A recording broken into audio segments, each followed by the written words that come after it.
আজকে একটা গল্প বলি। গল্পটি হচ্ছে স্বয়ং তুলসীদাসের গল্প। তুলসীদাস ছিলেন অত্যন্ত স্ত্রৈণ। স্ত্রৈ ছিল ধ্যান, বউই ছিল জ্ঞান। সারাদিন বউর পিছনেই তিনি ঘুরঘুর করতেন। এটা তুলসীদাসের স্ত্রীরও বিশেষ একটা পছন্দ ছিল না। তুলসীদাসের স্ত্রী একদিন মনে মনে ভাবলেন, এই বিড়ম্বনা থেকে কিছুদিনের জন্য একটু বাপের বাড়ি ঘুরে আসি। তুলসীদাসকে না জানিয়ে তিনি সকালবেলায় চলে গেলেন বাপের বাড়ি।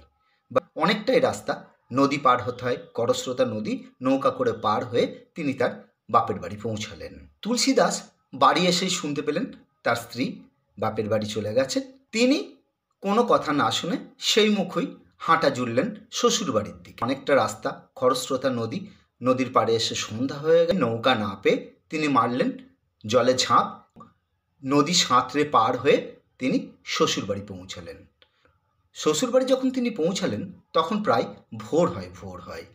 তা তুলসীদাসকে দেখেই তো এক রাস বিরক্তি নিয়ে বললেন, তুমি এ কি করছো? রাস্তা পার হয়ে চলে আসলে। তুমি আমার প্রতি যে ভালোবাসা, যে আকুতি যদি শ্রী রামচন্দ্রের প্রতি দেখাতে, তাহলে তুমি আজকে সিদ্ধি লাভ করো। এই কথা শুনে তুলসীদাস স্থাণুবৎ দাঁড়িয়ে রইলেন।